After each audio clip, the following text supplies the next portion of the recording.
नमस्कार। प्रस्तुत वीडियो व्याख्यान में हम महात्मा गांधी राम राज्य अथवा अहिंसात्मक समाज संबंधी विचारों का अध्ययन करेंगे। इससे पूर्व के वीडियो व्याख्यानों में आपने महात्मा गांधी जी के आर्थिक चिंतन एवं गांधीवाद और मार्क्सवाद का तुलनात्मक अध्ययन किया है। मुझे आशा है कि आपने उन दोनों वीडियो को अंत तक देखा होगा और गांधीवाद को अच्छी तरह से समझने में यह वीडियो आपके लिए सहायक सिद्ध होगा। इस वीडियो व्याख्यान में हम गांधी जी के राम राज्य संबंधी, जिसे अहिंसात्मक समाज भी कहा जाता है, का अध्ययन करेंगे। प्रिय विद्यार्थियों, आपको यह बात ध्यान रखनी है कि गांधी जी के द्वारा प्रतिपादित राम राज्य को अहिंसात्मक समाज का सिद्धांत भी कहा जाता है। अक्सर परीक्षा में राम राज्य से संबंधित प्रश्न पूछा जाता है, लेकिन कई बार अहिंसात्मक समाज भी पेपर में आता है। गांधी जी द्वारा प्रतिपादित राम राज्य का सिद्धांत एक आदर्श राज्य का सिद्धांत है। गांधी जी के राजनीतिक विचारों के अंतर्गत गांधी जी द्वारा चित्रित आदर्श राज्य, जिसे वे अहिंसात्मक समाज अथवा राम राज्य की संज्ञा देते थे, उस शब्द का प्रयोग कुछ भ्रामक हो सकता है, क्योंकि इसका शाब्दिक अर्थ है श्री रामचंद्र जी का राज्य। वस्तुतः राजा रामचंद्र के समय और आज की स्थिति में अवस्था और काल का एक लंबा भेद होने के कारण राम राज्य आज की स्थिति में व्यवहारिक नहीं हो सकता। गांधी जी इस बात से परिचित थे। उनके द्वारा राम राज्य शब्द का प्रयोग भावनावश अलंकारिक अर्थ में किया गया है, शाब्दिक अर्थ में नहीं। उनके द्वारा प्रतिपादित शब्द राम राज्य का अर्थ है आदर्श व्यवस्था, राज्य की आदर्श व्यवस्था। गांधी जी भी प्लेटो की भांति राज्य के दो आदर्शों का वर्णन करते हैं। नंबर 1 पूर्ण आदर्श और नंबर 2 उप आदर्श। पूर्ण आदर्श सामाजिक व्यवस्था के अंतर्गत राज्य के लिए कोई स्थान नहीं है, लेकिन गांधी जी यथार्थवादी थे।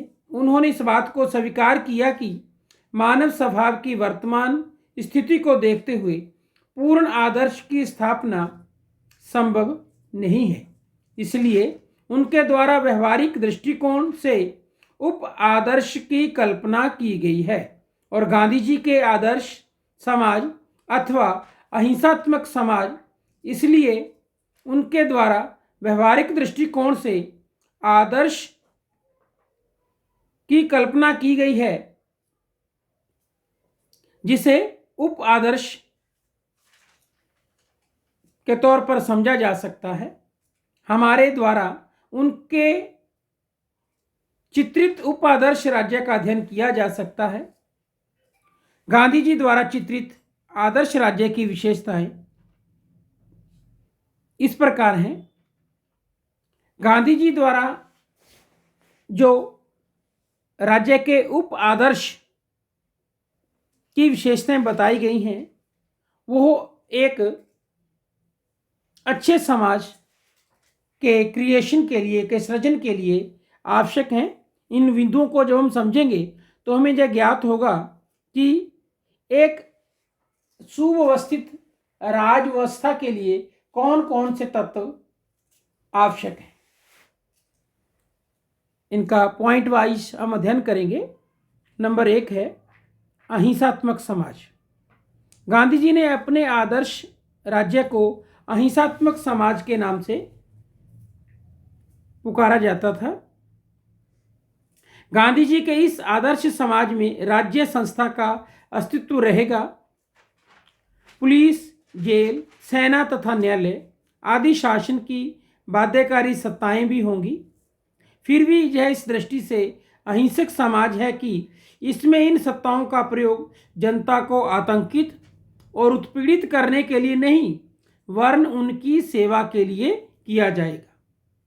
इस आदर्श समाज में कभी कभी समाज विरोधी तत्वों के विरुद्ध दबाव का प्रयोग करना पड़ सकता है, किंतु इस दबाव का रूप सत्याग्रह का होगा, हिंसात्मक नहीं।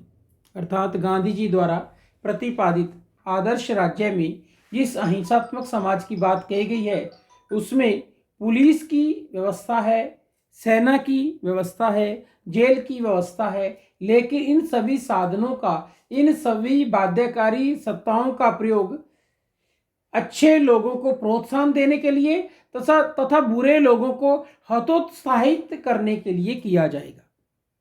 नेक्स्ट है शासन का रूप लोकतांत्रिक। गांधी जी के आदर्श समाज में शासन का रूप लोकतांत्रिक होगा।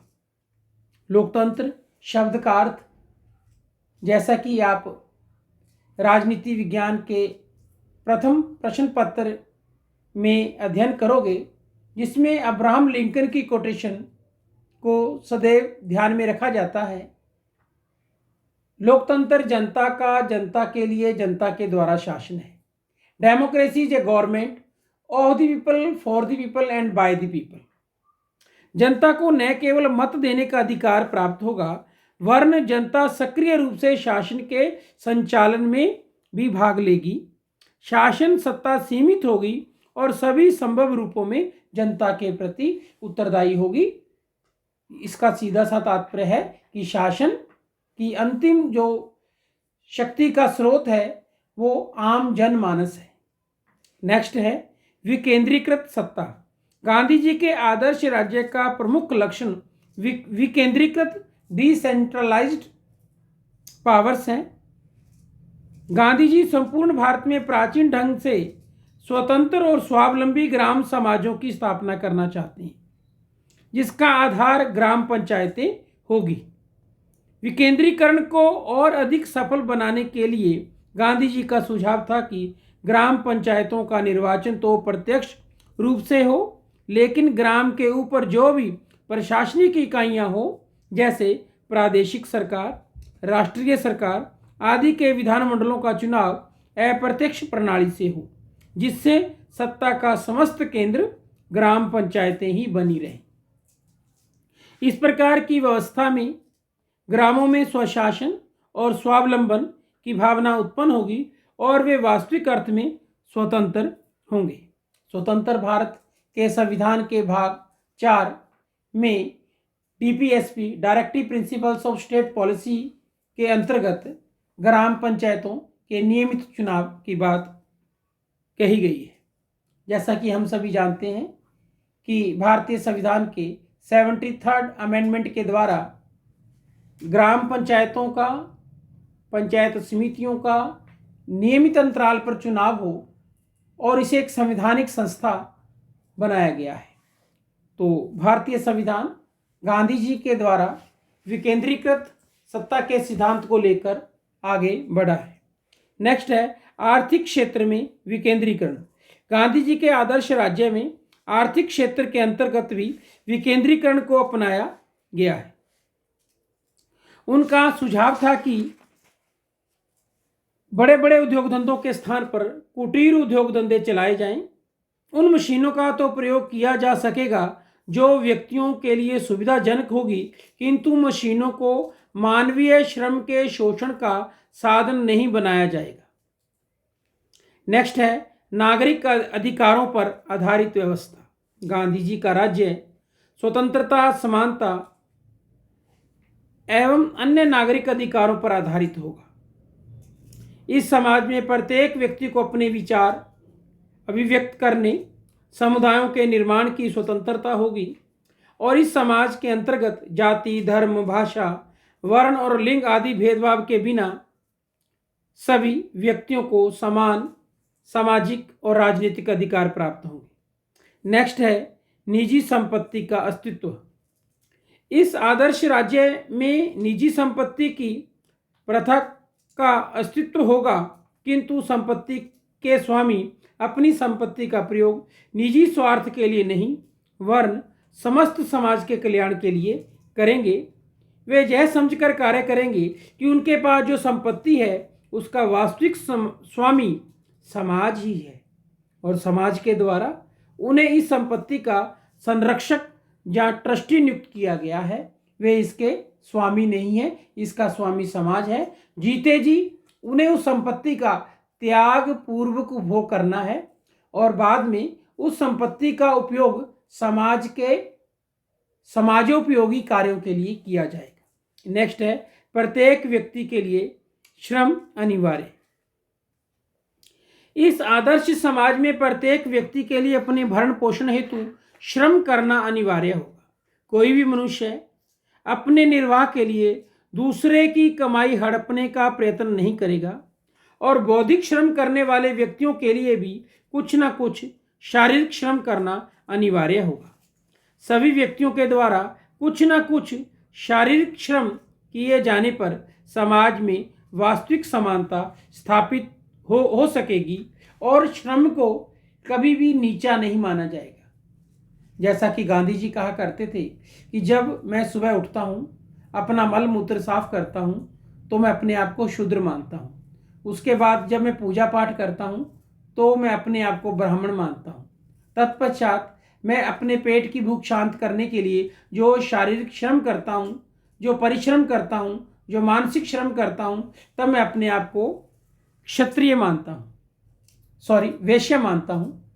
और जब मैं अपने हितों के लिए, अपने अधिकारों के लिए संघर्ष करता हूँ, तब मैं अपने आप को क्षत्रिय मानता हूँ। इस प्रकार गांधी जी ने कहा कि श्रम कोई बुराई नहीं है, प्रत्येक व्यक्ति के लिए श्रम अनिवार्य है। जब प्रत्येक व्यक्ति श्रम करेगा तो वह कई प्रकार की शारीरिक व्याधियों से भी मुक्त रहेगा। तो हम इस आदर्श समाज में न केवल आदर्श राजनीतिक व्यवस्था, आदर्श सामाजिक व्यवस्था का चित्रण कर पाएंगे, सृजन कर पाएंगे, अपितु एक व्याधि मुक्त समाज का भी निर्माण हो पाएगा। नेक्स्ट है वर्ण व्यवस्था। गांधी जी के आदर्श समाज वर्ण व्यवस्था पर आधारित होगा। प्राचीन काल की भांति समाज 4 वर्णों में विभाजित होगा: ब्राह्मण, क्षत्रिय, वैश्य और शूद्र।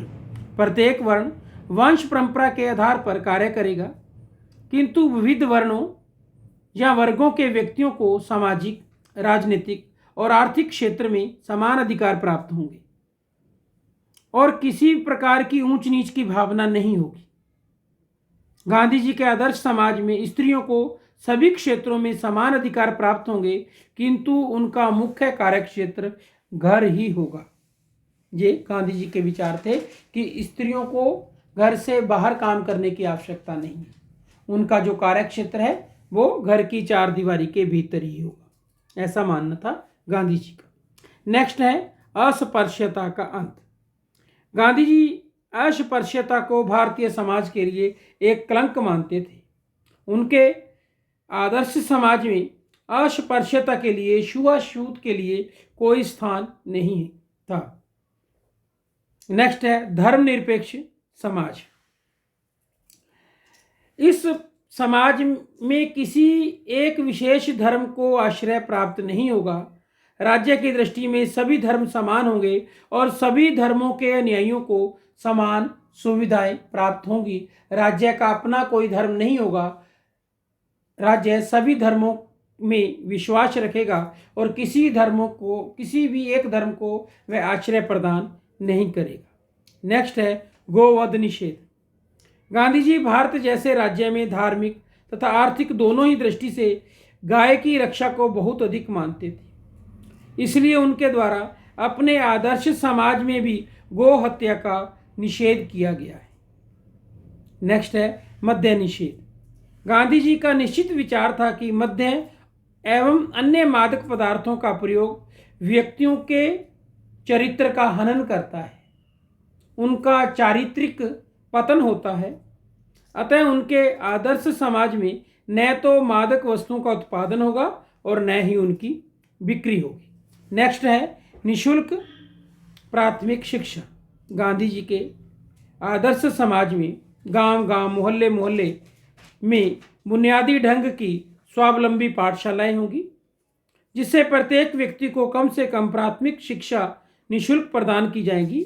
और अनिवार्य रूप से गांधी जी द्वारा प्रतिपादित बुनियादी शिक्षा के पाठ्यक्रम में वोकेशनल एजुकेशन व्यावसायिक पाठ्यक्रम होगा, जिसके आधार पर प्रत्येक व्यक्ति अपने जीवन में कोई ना कोई काम सीखेगा, जिससे वह अपने जीवन को स्वावलंबी तरीके से व्यतीत कर सकेगा। नेक्स्ट है और अंतिम पॉइंट है अंतर्राष्ट्रीय क्षेत्र में शांति प्रियता। गांधी जी वसुदेव कुटुंबकम अर्थात पूरी पृथ्वी ही मेरा परिवार है की धारणा में विश्वास करते थे। इस कारण उनका आदर्श राज्य अंतर्राष्ट्रीय क्षेत्र में अन्य राज्यों के साथ मैत्री, सद्भावना और सहयोग के आधार पर संबंध स्थापित करेगा। इस प्रकार हमने गांधी जी के आदर्श राज्य, अहिंसात्मक समाज अथवा राम राज्य के सिद्धांत का अध्ययन किया। धन्यवाद।